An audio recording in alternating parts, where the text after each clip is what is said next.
just be mindful. Well, I just got to go back here. We got to be mindful that we got to really focus and target, right? So targeting your market is simply defining who your primary customer is going to be, and make sure that the market you're going to call on is measurable, sufficiently large enough, and easy to reach. And it won't cost you a fortune to get in.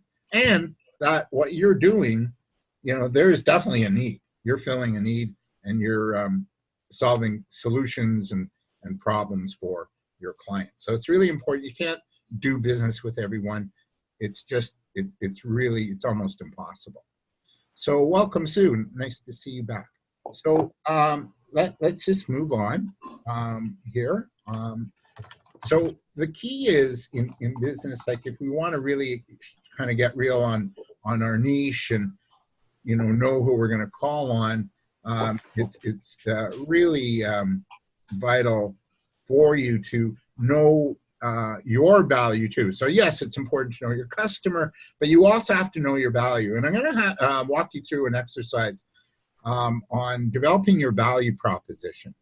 And the value proposition is, it got kind of a lot of publicity over the past few years with a tool called the Business Model Canvas. The Business Model Canvas is a one-page map of your business. And that was developed by an author and speaker and business guru named Alex Osterwalder. And he developed the Business Model Canvas. You might have heard the term, the Lean Canvas. And a lot of places like the Vaughan Business Enterprise Center, like Mars, people like organizations that are working with small businesses are using this Business Model Canvas as a tool, as a business planning tool. So the reason Alex Osterwalder invented it was his theory was, he wanted to make doing business and planning simpler. So he created a one-page map that maps out your entire business and your business model. And in it, one of the key components, there's multiple components to the Business Model Canvas. One of the key components is your value proposition. And the value proposition, I want you to work on this, is that it just answers 4 questions. And I put my value proposition on my website. I'll include it in a sales letter. I might include it on my marketing material. And you could use this, when you go to a networking event and they ask you to stand up and introduce yourself, you can use your value proposition at a networking event. And it really answers 4 critical questions. Quite simply, who do you serve? So, I'll give you an example in a minute. So who do you serve? So you got to get really clear on your niche, right? Who do you serve? Welcome, whoever just joined us, 867-8792.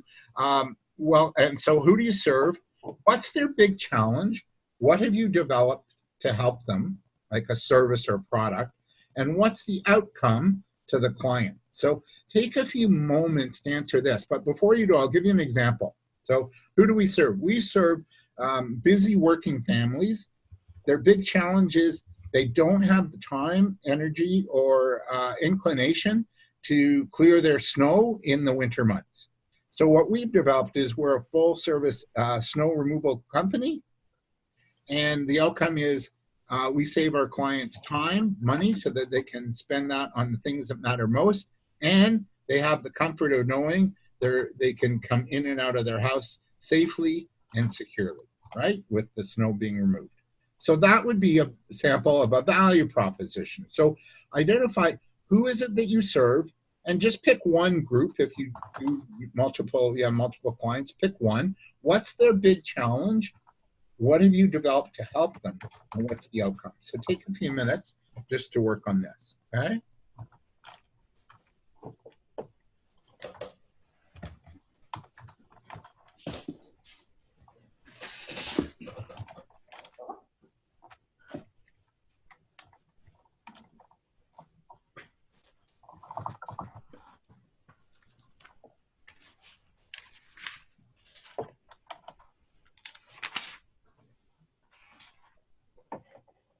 I'm just going to pull something up.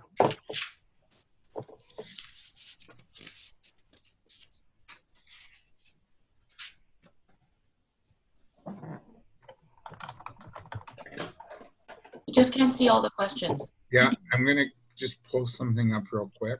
Okay.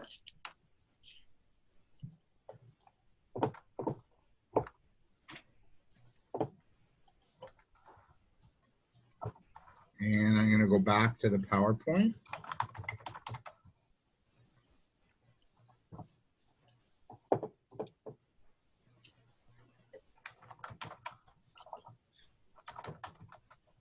There we go.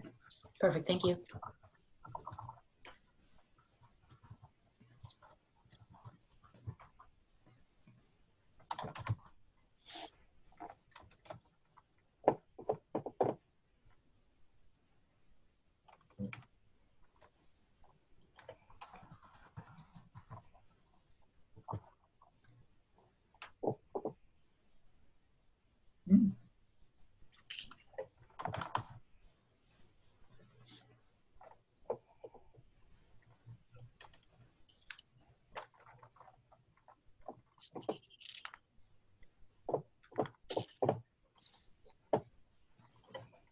Another minute on this.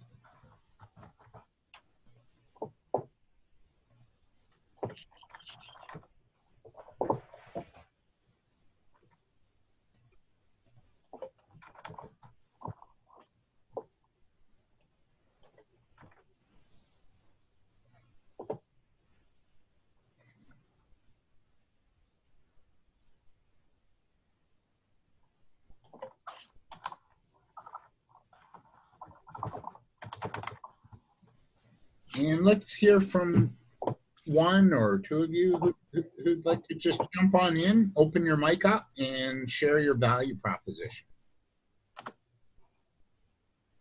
Oh, somebody in the chat. Okay, so Sue says her 12-week online Power online coaching program helps small business owners grow their business by helping them create effective digital strategy, best practices, and pointing out mistakes they're making and missed opportunities, or more, and making and more opportunities that they're missing. So you kind of have it, but just get clear. So Sue, you help small business owners who have a real challenge creating effective digital marketing strategies, and you've developed a training program that helps them maximize their marketing and obtain new clients. That would be it. So you just need to sort of restructure that a little, but you're on track. So good job. Thanks for sharing that in the chat group. So I appreciate that. All right. Anybody else want to share? I'm okay with sharing. Thanks, Hannah. So I serve busy young families, single moms, and older beginners who like to study music. Their biggest challenge is having enough time and energy to devote it to music and starting a new, scheduled thing, right? Yeah. So what I do to help them is I've created a mobile music service. So I come to them once a week in order to make it the easiest kind of way. So they don't have to stay in traffic. They don't have to go to a school. They don't have to physically come to a school. I can come to them. The parent can be cooking dinner. The parent can be not even at the house, because I'm fully licensed as I'm CPR trained. So like I'm even like a babysitter as well. So I can be alone at the house with the kid. And so, I have that as well. So, it's a big convenience to the parents if they're busy as well. So if we have that kind of trust that I could be at home with the kids alone. And so the outcome is that parents and students are both happy in a sense that they have a little bit more freedom and time to themselves. And then students also, I give the students the tools as well to practice on their own in their own time, but that's another thing. But they get more time and then more freedom in their scheduling, because everyone is very busy, right? Okay. Especially kids. We forget that kids are very busy.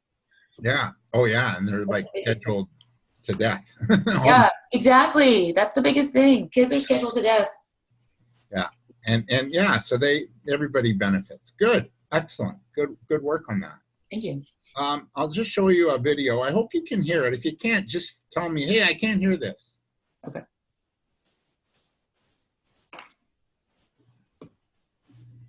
Here goes.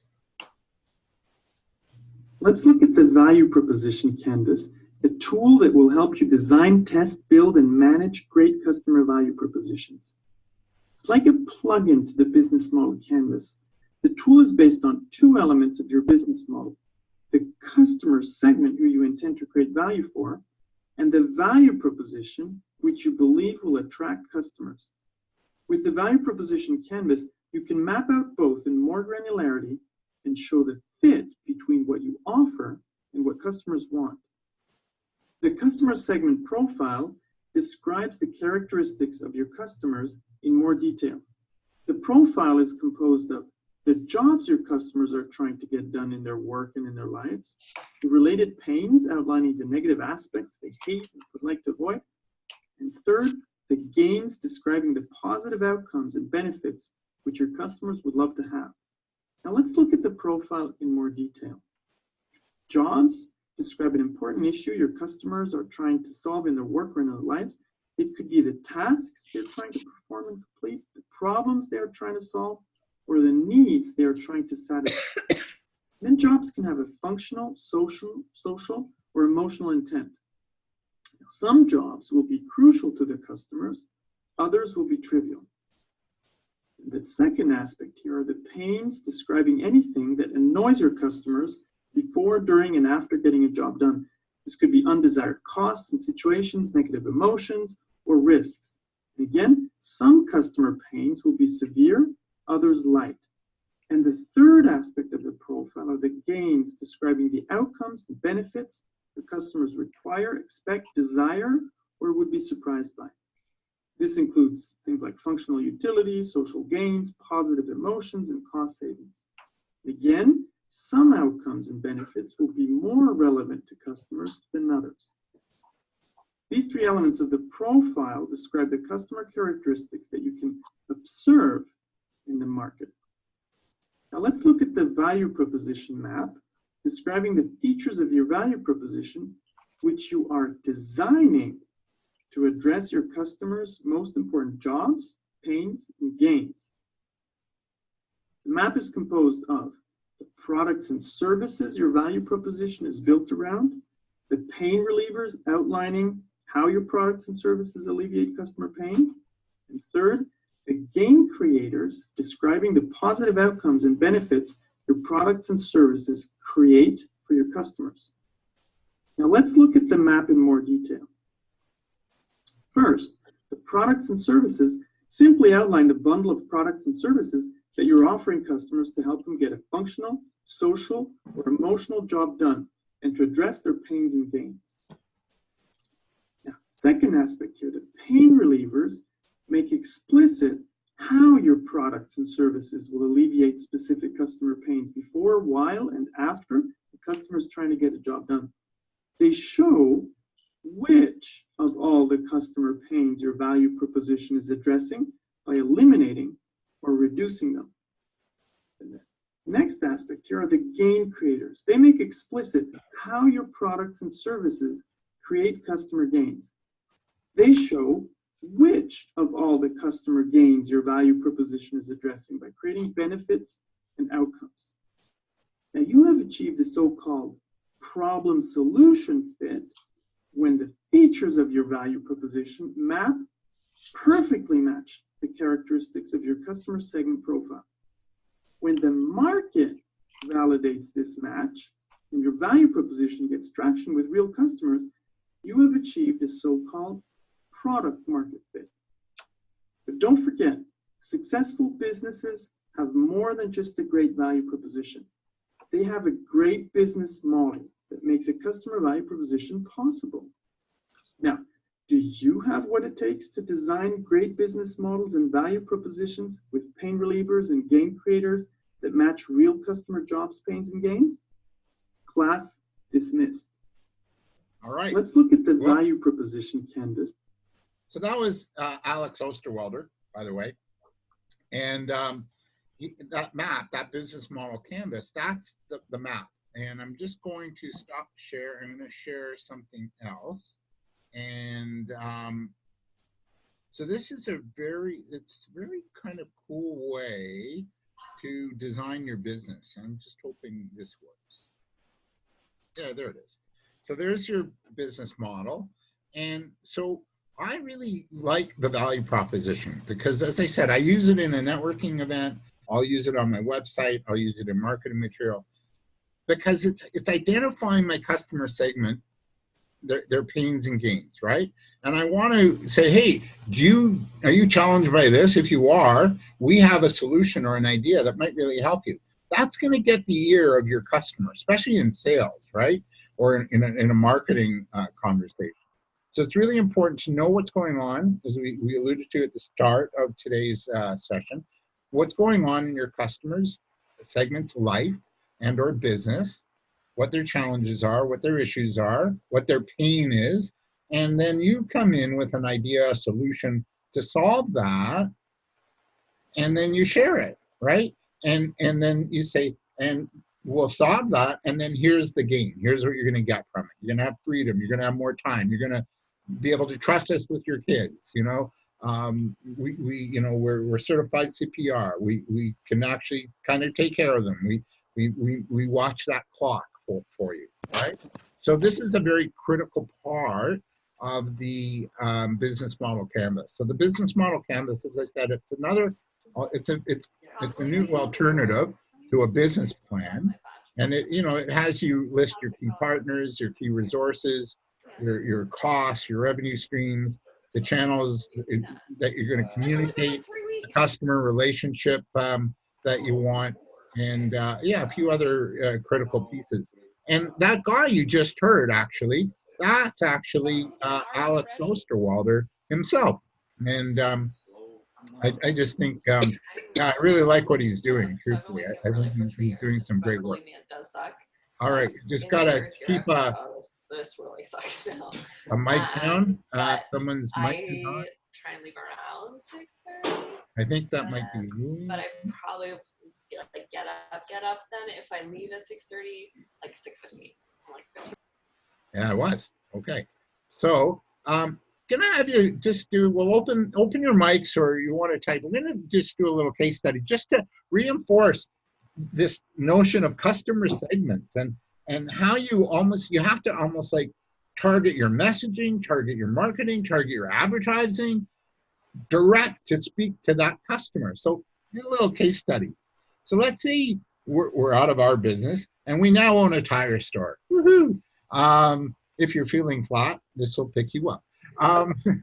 Say we own a tire store and we're selling tires to adult drivers, mostly between the ages of 35 to 54.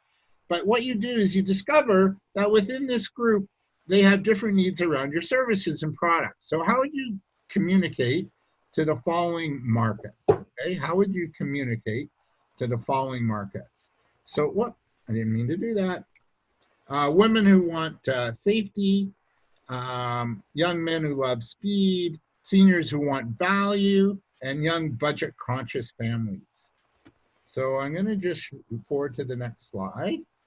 And then, how would you market to each group? Like, what would your marketing message say to these various groups? And where would you advertise to these groups? And how would you tailor your service to each group? So let's take a few minutes. I just want to go through the chat. Okay. Sue, I got your new value proposition. I'll have a look at that after. So let's take a few minutes. How would you market? What would you say to these groups in your marketing and advertising messaging? So what would you say that might attract a woman who wants safety when they buy a tire? Yeah, you could stop on a dime. Yes, they can stop on a dime and save a dime too, right? Because maybe you've got good prices. Mm-hmm. What about young men who love speed? What would be important for them? Like, what do they want to hear? The sound of the tires. I got, okay, fast driving. Hannah, you had a comment? The sound of the tires. All those guys like the sound of their engines. Yeah, okay, the sound. Maybe, I hate to say it, but, like have Danica Patrick or something model the tire. Oh, yeah, for sure. Yeah. You know what they say, sex sells, right? Yeah, and I think it does still in this day and age. Mm-hmm. What about seniors who want value? You can type it in or talk. What matters to seniors who want value? They They probably want- want something sensible. Yeah, they want to make a sensible decision. Things have to last. Sue, you Uh, had a comment? I was just going to say long lasting. Yes. Yeah. So, hey, tires that might last longer than you. I don't think that's appropriate, but it's like you get the idea. And then young budget conscious families, because these are like, you might own a tire store, but these are the various people that are coming in to see you, and you have to sort of get into their shoes, right? And talk and market and converse in a way that matters to them. So what about young budget conscious families? What would you say to them? You'd have to understand what they're, but they also probably are looking for safety, but within like their cost, like something that's still cost effective. Right. And that would still last them probably like, a good amount of time. That's not gonna break down in like a year or two. Yeah. So maybe you talk warranties, right? Guarantees. Maybe come back for women who want safety. Maybe you invite them back for regular maintenance, like rotation, alignments, balancing. So you put them on the list to call every once a year and say, hey, it's your time to come back and see us for those 3 services. And then when they come back, guess what? You as a business owner make additional money, because if you're not communicating to your market and what they need, you might be missing sales opportunities. So it's really important to stay in touch with your customer and tap into what matters to them. So yeah, women who want safety, maybe they'd appreciate a call or an email notifying them to come back once or twice a year to get their tires checked. And then seniors who want value, maybe you want, they go away in the winter. So maybe, you just make sure that, when they come back or before they leave, they get their car serviced as well. So really important things. Udamika says, young budget conscious families, we offer, bang for your buck. So with superior warranty, exactly. So you're going to get more for your dollar, and you're also going to be covered. Like you're going to have a warranty. And young men who like speed, I think you got it. It's about the noise and the style and the look and the feel and the sexiness of the whole thing. That's kind of what matters to them. So, just in your business, start to identify the various customers you have and start to, really communicate in a way that matters to them, because, again, you can't be all things to all people, right? You have to hone in and focus. And a really good example of this in sort of a real life situation is, I don't know if anybody, I don't know if I mentioned this already, Terry O'Reilly, host of the Age of Persuasion on CBC Radio. So if you listen to this show, this is a really good show. If you're a business owner, you can, and if you can't tune, I think he's on live Saturday mornings at 11 on CBC One. However, the podcasts are available too. So Terry O'Reilly, aside from being a radio show host, is one of Canada's top copywriters and owns a company called Pirate Radio. And Pirate Radio is a company that produces unbelievable award-winning radio advertising campaigns. Anyway, a number of years ago, he shares a story about the Toronto Symphony Orchestra called them in for a meeting. And they had a challenge, right? So here's a client with a challenge. Any ideas what their Toronto Symphony Orchestra, what their challenge was at that time? About 6-7 years ago. Maybe marketing towards modern, like to everyone today, like the mass market. Yeah. Keeping it current. Current. They have to do that. What their challenge was is that people that went to the symphony were older, and so they were dying off. They were losing customers, and not only were they and as they got older, there's health issues, and mobility issues. So they weren't able to come in to the symphony quite as much.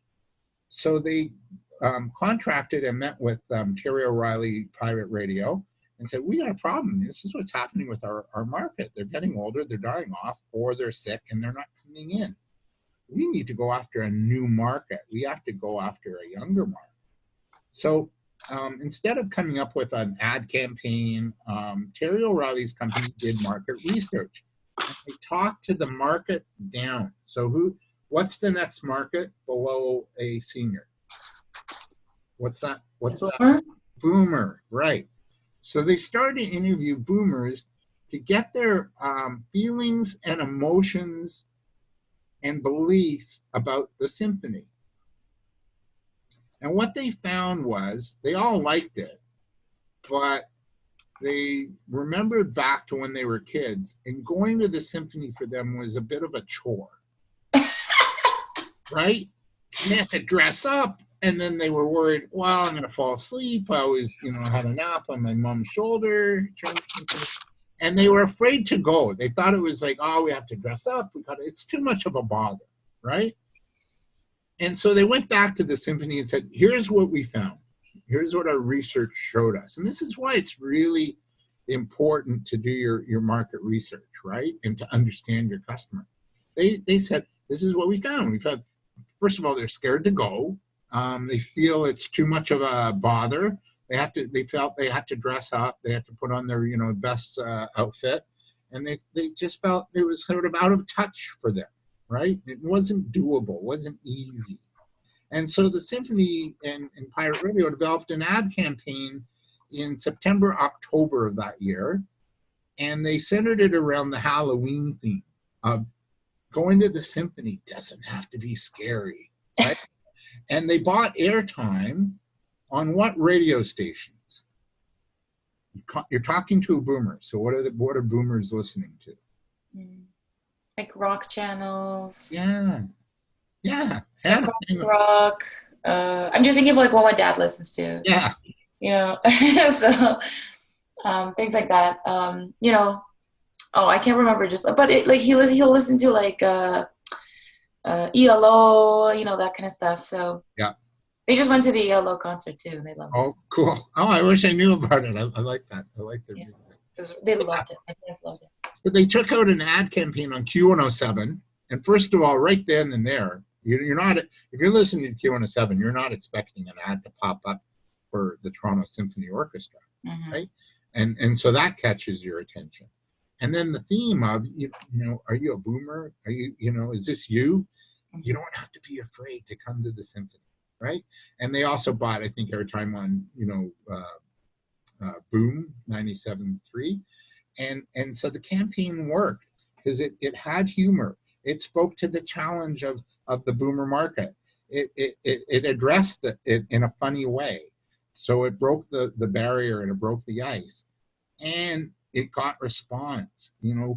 People that listened to it went, I'm going to check this out, right? And now you go to the symphony and they are being a little bit more all things to all people, but they're very niched about it, right? They're appealing to kids and the next generation and the boomer market, and they're doing it in a way that meets the needs and the demands of these different markets. So that's really, really kind of a neat kind of case study. And I do recommend that you give that show a listen. It's called The Age of Persuasion, or Under the Influence. So you can change it to Under the Influence with Terry O'Reilly. And if you go on the cbc.ca website, you can access the podcast. And if you're in business and you want sort of the cutting edge goods on marketing, really recommend you listen to that show. So you also have to know this too. When you're selling and marketing, not everyone's going to want what you have. So that adds a lot. When we have an expectation like, wow, they didn't want what I have. Oh my God, maybe I chose the wrong business. You have to know that only 3% of the market wants what you have to sell at any given time. So if you're going to get no's or rejected, it's not personal. It's just the market you're talking to, only 3% want it. 7% of the population are, we're kind of thinking about it down the road, right? Which means 90% of those that you talk to, you advertise to, you speak to at a networking event, you get on the phone and do a cold calling with, 90% of the market doesn't even want what you have. How does that make you feel? It's a tough market. It's a tough market. Yeah. So I didn't know it was so low. yeah. Here too. So don't take the rejection personally, and tailor your message and tailor your market a little bit, or your marketing material, or your sales strategies to that 10%. What are you going to say to that 10% of the population that's kind of in the market for what you have? What's going to get their attention to want to work with you, right? So you just think about that in your approach moving forward into 2020.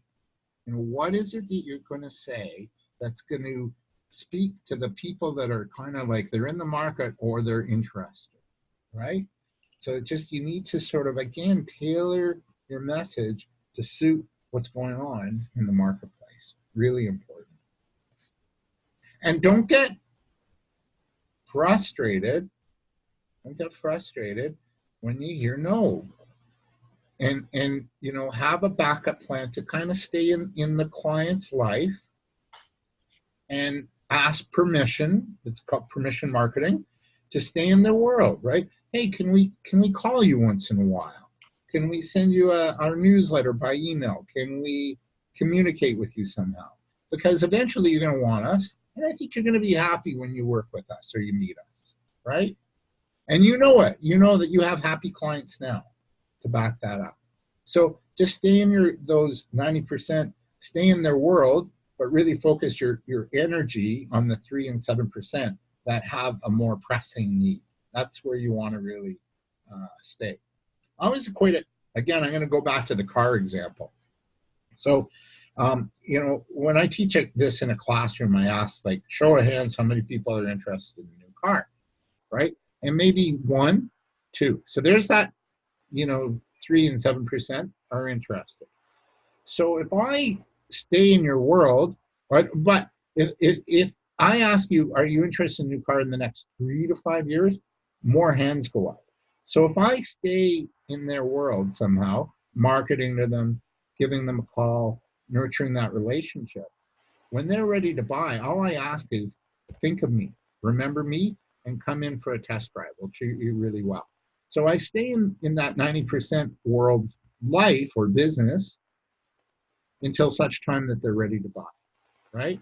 But I'm really putting my energy and focus on that 3 and 7%, because those are the people that are going to probably make a commitment, and I want to be in on. Does that make sense?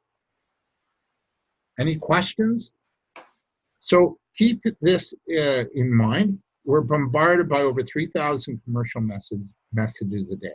That's Trout and Rise. They're 2 really amazing Madison Avenue ad gurus.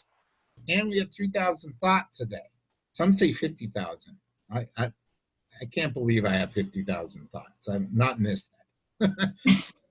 Right? We get more emails, more junk mail, more ads, more billboards, noise, clutter, you know. Even now on, I was watching the Grey Cup Sunday night. There's ads on the uniforms.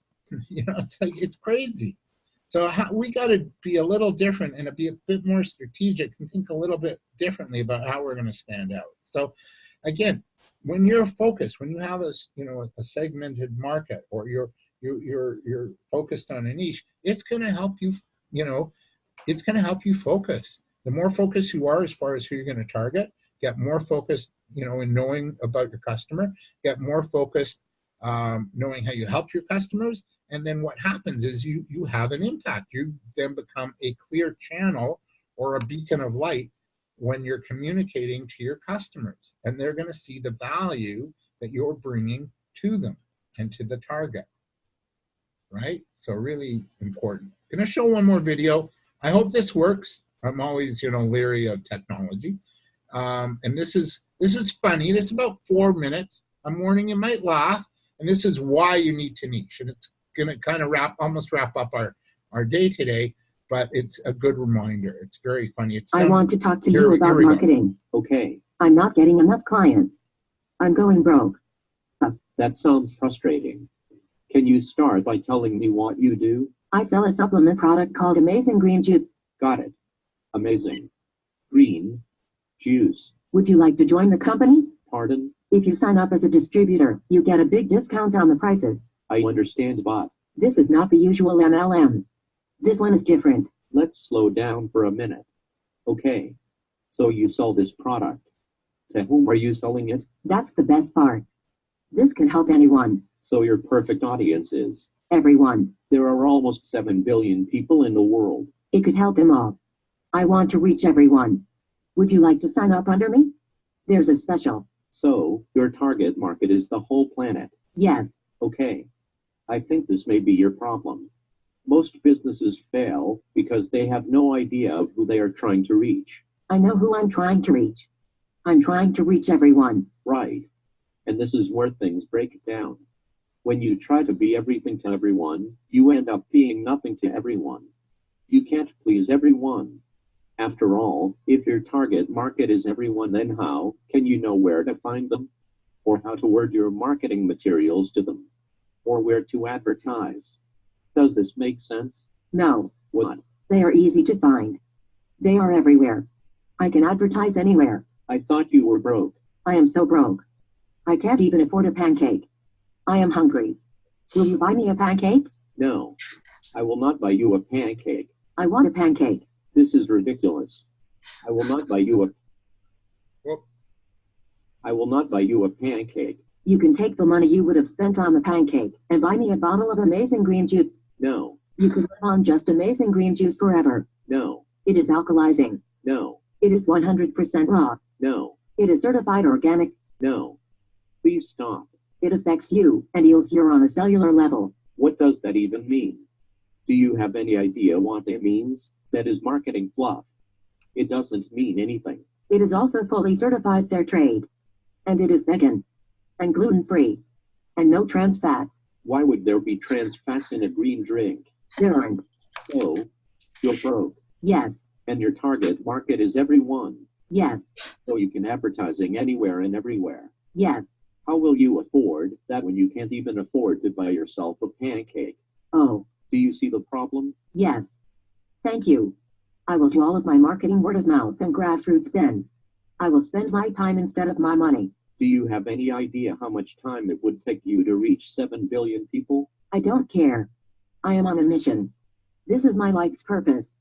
I will do it. Even if you only spent 1 minute per person. I will do it. That's 7 billion minutes. I will do it. That would take you 13,318 years.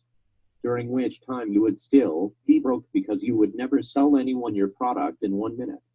13,000 years without even being able to afford a pancake. Oh. So do you see why narrowing your target market might be useful and actually save you time and money?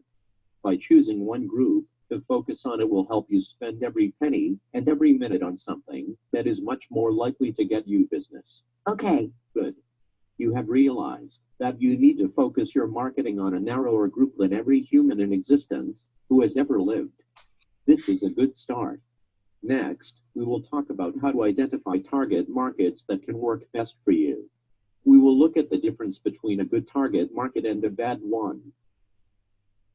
all I right. want to talk to you about Well, so yeah, so you have to, start to think in the new year, like, who do you want to call on, right?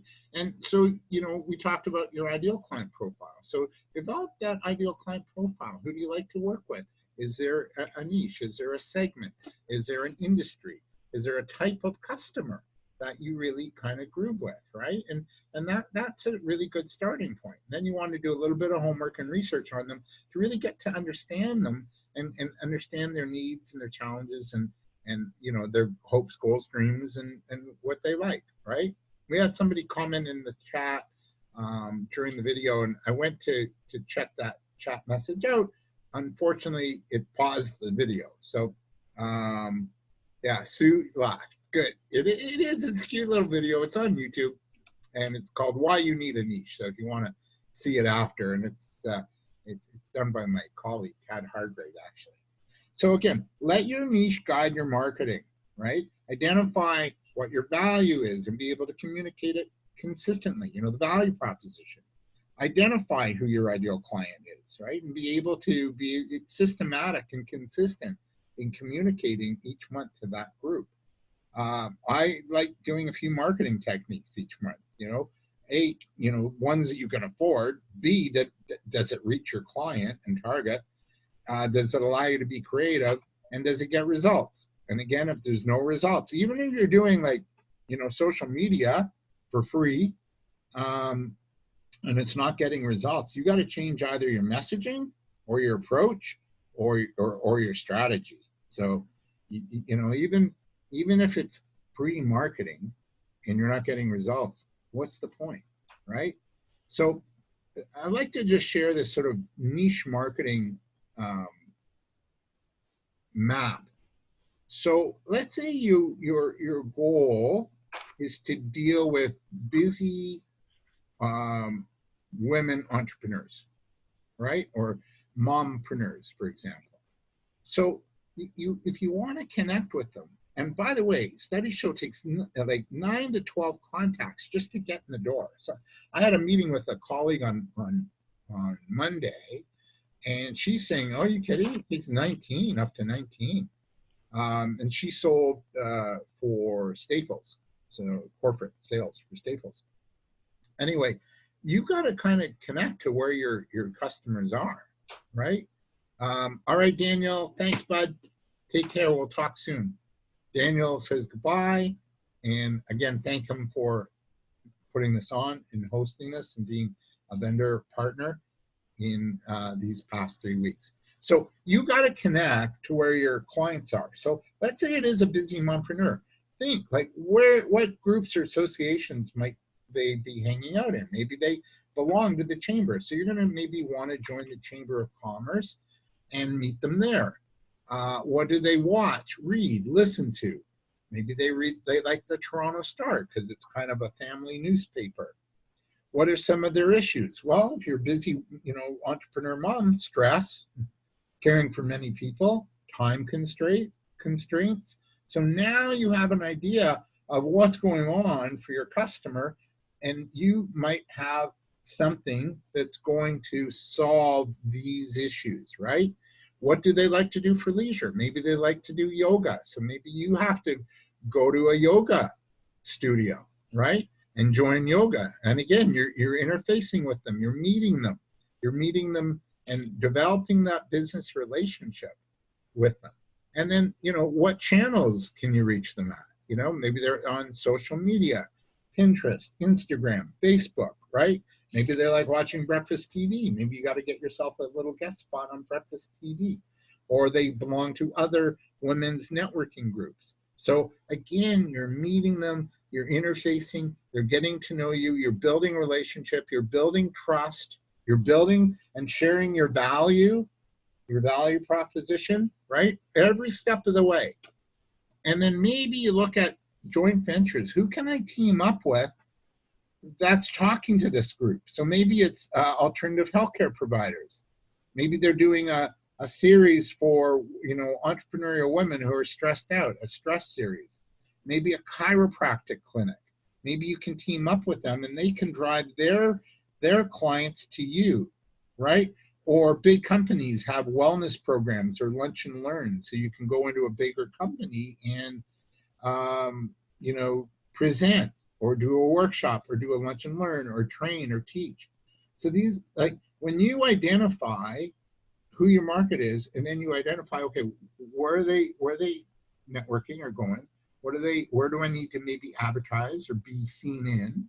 You might not be able to advertise or afford to in this city, but maybe you can get some press or publicity, understand their issues, understand what they do for leisure, and then again, what are some of the channels that you can use to connect with them, and then who could you team up with where you're combining markets, clients, and sharing costs. This is a good way, this is a really good sort of basis for your overall marketing strategy moving forward, right? So you use that map as a way to help you design your marketing strategy. Any questions? Comments?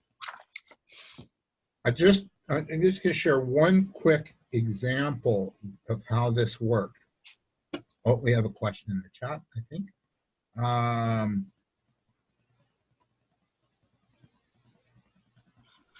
Getting there, Sue. Getting there. Answer those 4 questions and you got it nailed. All right. But getting there. So I'll just share one last story. I'm not sure if I did this already because sometimes I'll share something and then I forgot I did it last week. And yes, you can get the recording. Just email me and I'll send it to you. So this is this was shared by Jack Canfield. Did I share this already? Anybody on the line? No? Okay, good. I'm glad I didn't. This was the last, the recession in 2008. It was pretty hard time. I mean, they even did the movie The Big Short about the real estate recession back in 2008. And so Jack Canfield, I saw him speak a few times, and he's quite good. You know, he was just here in Toronto back in October. Anyway, he shares a story of an Acura dealership, and they noticed that people weren't coming in to buy cars or let alone look at cars. And by the way, that recession really took shape in sort of September, October, and that's when new cars come out for the next year. And anyway, their sales were like really bad, right? And they really tailed off. So they had a sales meeting and said, well, what are we going to do to generate business? And then they looked at this sort of map here and they said, what do our clients, Acura buyers, what do they do for leisure? Any guesses? They golf, right? A lot of them golf because they still have money and they're probably not giving up the golf membership. Maybe they're not golfing as much, but they still like to golf. So they approached some high-end golf courses in the area, in the community, and they asked them, they said, would you be open to showcasing our cars for a couple months? And we'll even have a contest. Any members that hit a hole-in-one will drive away a winner. We'll give them a car. And they said, yeah, we'd love that, right? So they took the cars to the customer. They went to the golf course. They showcased the cars. They even had their sales reps do test drives of the new Acuras. And I think thankfully nobody got a hole-in-one. So they didn't have to cost them a new car. But what happened was people started to get interested in the new Acura at the golf course because they knew their customer, they knew what they were doing. And they went to them. Hey, you're not coming into us? We'll come to you. And sales started to happen. And conversations started to happen. And people got excited about that new car smell and the new look and the new features and the new the new technology. So that's how understanding and having a niche can really play out for you in your marketing and your messaging and your approach, right? So yeah, you really got to massage the marketplace and massage your clients and go to where they are. Go to where they are. So we are almost at 10:30. Time for a little Q&A. Any questions? I do have a question. I did an ad campaign. I remember we talked last week about kind of harnessing more of what like the niche marketing, as well as focusing our message to our customers, right? Mm-hmm. And we talked about that, and I took that to heart, and I really thought about it. And what I wanted to provide to my customers was that my company provides a stress-free environment, right? And that it's in your home. So I created an ad campaign on Facebook, and I marketed towards parents, because when you go on Facebook, you can market towards the audience. So you can choose who you want to market to. So I said towards parents, within my vicinity, within my price range. So I didn't spend too much money, but I also didn't want to advertise to a point where it was like too many people. Right. So I've reached 11,000 people. Oh. But, and I've spent like around $30. It's not that bad.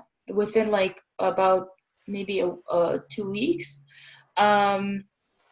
And so, you know, I have had it running for a bit, but I changed the pictures. That's the thing. So, and I've noticed that there's more engagement, but I haven't had people calling in, which is interesting. And the thing that has changed is that there's more male engagement. Hmm. So I think that it might be because the pictures are more blue, because the background is blue. And that might be the reason. But the tagline is "No stress equals success." Which I thought would be good. And I said that give the gift of stress-free music lessons with Elementary Studio, and that they could sign up for a free trial. And then it says my website with like pictures of like a woman teaching a girl piano, and then 2 girls singing, and then the kids like running in the background with ukulele. And there's a variety of, it's like the same kind of concept, with 6 different kind of collages of the same thing. And then the ad cycles through the best ones. So the one that has the most reach is the one, like the top one that I just explained. Mhm. And it has 4,415 like reach. So that's how many people have seen it. But I haven't had anybody else contact me. That's the only thing. So I'm considering maybe making like a holiday themed like thing for the like maybe an incentive for the holidays, maybe to give people an incentive. I was just thinking about that now while we were having this meeting, because right now is the time for giving and gifting and everything, because everybody's doing Christmas shopping and holiday shopping and everything. And maybe because everybody's thinking about holidays, instead of buying for themselves, maybe to give them the idea to buy for someone else. Yeah. So maybe to buy a little for themselves and buy a little for someone else, maybe do a package or something like that. Yeah. I don't know, to switch something up, because clearly it's not working. I'm reaching enough people, but it's not working. I say it doesn't work like that, Hannah. You've Okay. got it like in advertising, Mm-hmm. whether you're online or on radio or a newspaper. Mm-hmm. There's a saying that says you got to go long and you got to go hard. Okay. So you have to commit for like not forever, but for a while Okay. to start to drill in and take. Remember what we said? 9 to 12 contacts. Right. Yeah. So you just started. I just started. Yeah. So keep going and keep being on point and on message and Okay. keep your focus. That would be my suggestion. And don't get disappointed because, you know, well, I threw something out there. Why didn't it work? It doesn't. Advertising doesn't work that way. Like you know yourself. Like you probably see ads all the time on TV or you hear them on the radio, and you go, "Oh, that's nice," but you don't do anything. Why? Right. Maybe you just don't like the person. You know, I'll watch the Oliver Jeweler ads, and it's like, I'm never going in, and he advertises a ton, right? I'm not going in, not my cup of tea. So you gotta. There's so many variables and factors that contribute to it, but I think just keep at it and keep consistent, right? Okay. Yeah. Okay. You're welcome. Somebody chimed in the chat. Thanks, Sue. Sue Sutcliffe. Have to run. So any other questions before we wrap? Need a little coaching, ideas? So yeah, my advice is just keep at it. So here's where you get a hold of me if you have any questions, you want the slides or the link to, I'm going to post it on YouTube either, if not today, by tomorrow. And I did record most of this. I forgot at the very beginning. But here's some books that we love. Positioning by, again, Trout and Rise, Swim with the Sharks. I like the Myth Revisited. And this is where you get a hold of me. I just want to, again, acknowledge and thank Oracle RMS, Daniel, for sponsoring this event today. These things don't happen without people like that. And of course, the Vaughan Business Enterprise Center. I just want to thank them as well for their commitment. And Lindsay, do you have anything else you want to say or add? I don't know if she's had to leave too. So the Vaughan Business Enterprise Center, do check them out and check out if you do need business insurance. This guy knows his stuff, Daniel Italiano from Oracle RMS. So I just want to thank you all for being with us these past three weeks, and just have a really beautiful holiday season ahead and much success in the new year to come in 2020. It's going to be quite exciting, new energy, new ideas needed, and new approaches and creativity that you can put towards your business. So thank you, everybody, and have a really